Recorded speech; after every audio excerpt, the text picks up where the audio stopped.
and then they're selling it to break even on the $130. And then I'm buying them and mixing them back together. But what I noticed at Kosher Fest this year is that there are a whole bunch of innovations, new innovations in the field of challah. I'm going to pause here for a second while everyone pictures the field of challah.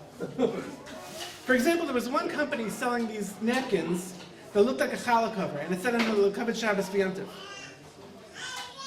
This is a great invention, because a lot of times you're at a simcha and everyone gets their own challah, and then like halfway through Kiddush, it suddenly dawns on everybody that the challahs aren't covered.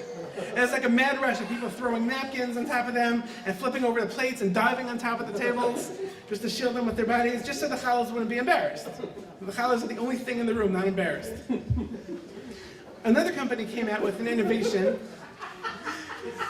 It's a little delayed. Another company came out with an innovation to make it easier to make challah. It's basically like a pan that's like in the shape of a challah, with lumps and everything. Because apparently braiding is the hardest part of making challah. How about something that washes the flour off the ceiling? But why is it the fun part of making challah that we're trying to cut out? The part that makes our kids come home all excited to help. Ma, can I help you make challah? Sure, we're going to pour it into the pan. Supposedly, the pan gives you a perfect braid, although technically you didn't braid anything. And anyway, if I made it, it would probably stick to the pan, because I forget to spray everything. I wouldn't be able to get it out. And shaking the pan, hammering it with the back of a spoon. Eventually it would like crack in half and miss the counter. Come back, kids, you can help me try to get it out of the pan. But I figured that even if you had no use for the pan, challah-wise, you could still use it to make enormous ice cubes. Or jello, for that matter. Or like a big cake that's shaped like a challah. Or like melt down thousands of chocolate chips. And like make this nice, solid chocolate challah that you need a hammer to, whatever. The possibilities are endless. Oh, and pacha. No, I went too far.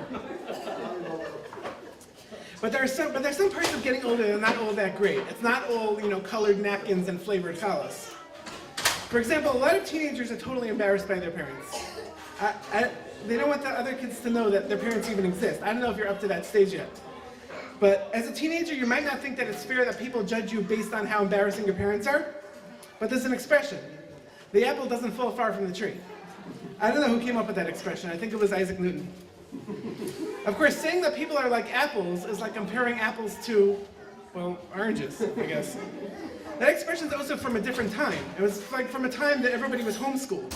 And they were born and died in the same little town. And there was no outside culture or phones or anything. It was not even texting, if you can imagine. If you wanted to say OMG, you had to do it in smoke signals. Yeah, smoke signals. The first instance of texting in America was actually the Native Americans. They had to conserve letters. They had to keep it down to under 140 characters or less, because otherwise they'd die from smoke inhalation.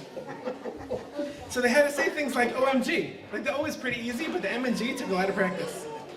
And the Indians would be texting all the time. Like sometimes you'd be trying to have a conversation with them, and you realize, are you sending smoke signals while I'm trying to talk to you? And they'd say no, and then you see like their eyes keep going back to the bonfire. But my point is that everyone was homeschooled by their parents, and if you spend your entire life in a perfume factory, you come out smelling like perfume. But teenagers have always been embarrassed by their parents. Because let's face it, parents of teenagers are embarrassing. They've been living on no sleep for the past 15 years. All their time has been pretty much split between trying to put a roof over your head and using that roof as an excuse to get you to follow their rules. And the last time they were in contact with anything that was cool or fun was about 15 years ago. And the reason your father's still wearing the same shirt that he bought in 1992 is because he hasn't had time to buy himself a shirt since then. But the apple actually doesn't fall far from the tree. When your parents were your age, they were exactly like you. What happened, right? They had you. You're like a dog walking around embarrassed by the guy behind him who's carrying a bag of poop. Listen, before you came along, I didn't always walk around with bags of poop. But yes, if your parents are actually doing something embarrassing, like diving on top of the challahs in the middle of a simcha, then we're all embarrassed with you. Younger siblings can be embarrassing too. Actually, I hear you're the oldest in the family. I'm the oldest in the family too. Well, actually now, because I'm the tati, but I was always the oldest. I'm the oldest of 10 kids. And most of them are way younger than me. Like in family photos growing up, I looked like Snow White. There are a lot of perks to being the oldest sibling. Like I got to babysit a lot, I never had to go out with my parents. I got to babysit, I got to read the fridge, And I was the free babysitter. Although if my parents had any idea how much food I was eating while they were gone, they would have stopped calling me a free babysitter. But it's nice to have younger siblings, because they're always very supportive. Like the other week, it was the Friday night after Simchas Torah. Simchas Torah was on a Friday.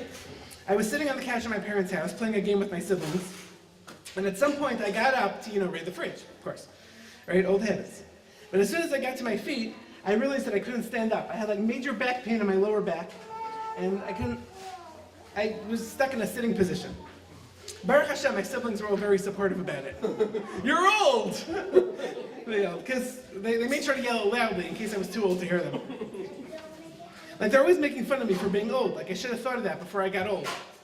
Back pain is also one of the only injuries you can get made fun of for having. So I tried to retain my dignity by walking up, with the upper half of my body pretty much parallel to the floor. I'm glad I didn't walk into any walls. But I've been racking my brain since then, trying to figure out what I did to hurt my back. Mainly because that was one of the few activities I could do without stretching my back. Was it the way I got up? It couldn't be. I've gotten up from the couch before. This wasn't my first time. I've also been reading up on back injuries, and I read that there are right and wrong ways to sit, apparently. So maybe it is an age thing. When I was a kid, I could sit wrong for hours. So maybe it's finally catching up to me. I probably should have listened to my parents. They were always trying to get me to have good posture. But I didn't want good posture, because people with good posture don't find money on the street. So I came up with another theory as to why my back hurt, which is that it was after Simchas Torah, and I basically spent the entire day lifting my kids over my head 14 times. And no offense, I don't want to say anything because I'm their father, but these kids get heavier every year. What am I feeding them? Maybe it's the way I lift them, because one of these things that I was reading said that if you want to avoid back pain, you should lift with your legs.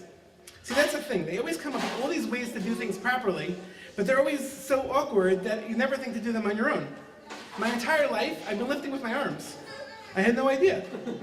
How am I supposed to walk while holding things? So maybe it's from lifting my kids over my head, fine.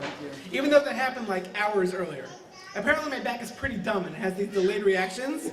Like you'll do something to hurt your back, and several hours later your back will say, wait, did I lift something back then? Ow. Oh, and I'm very itchy by the way, but I don't remember why. It's very annoying when you have to figure out why your back is hurting, when it's not necessarily for something that just happened.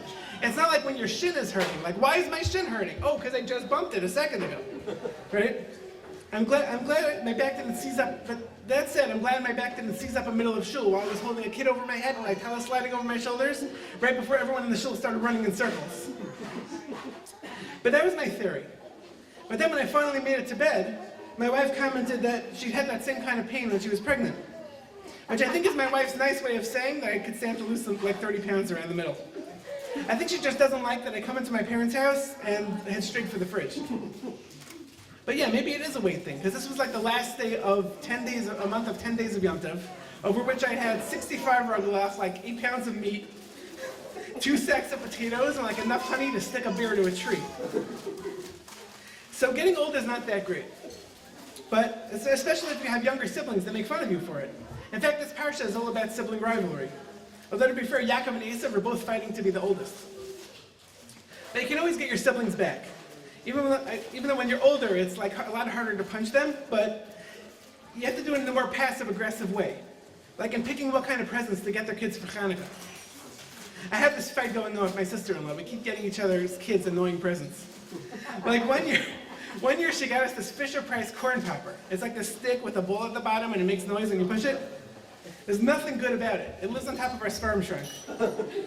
What useful life skill does it give your kids? But somebody at Fisher-Price going, well, sometimes I want to take a walk, but I also want to make popcorn. So she has 2 boys, we got them both siren-based toys, like a Hatzala and a fire engine, like competing sirens. So then she got us something to get us back, and so on. Like, ooh, look what Aunt Chana Liba got you. It's a violin. And a drum set. Pretty soon we'll be getting each other's kids like trampolines, pet elephants, Or you can get them some kind of toy that's like an entirely inappropriate age level. Like a lot of toys have some kind of age level on it, like ages 3 and up or whatever. Although very often that's less about, how old the kid has to be to enjoy the toy, and more about protecting the manufacturer from lawsuits. Like somebody once got us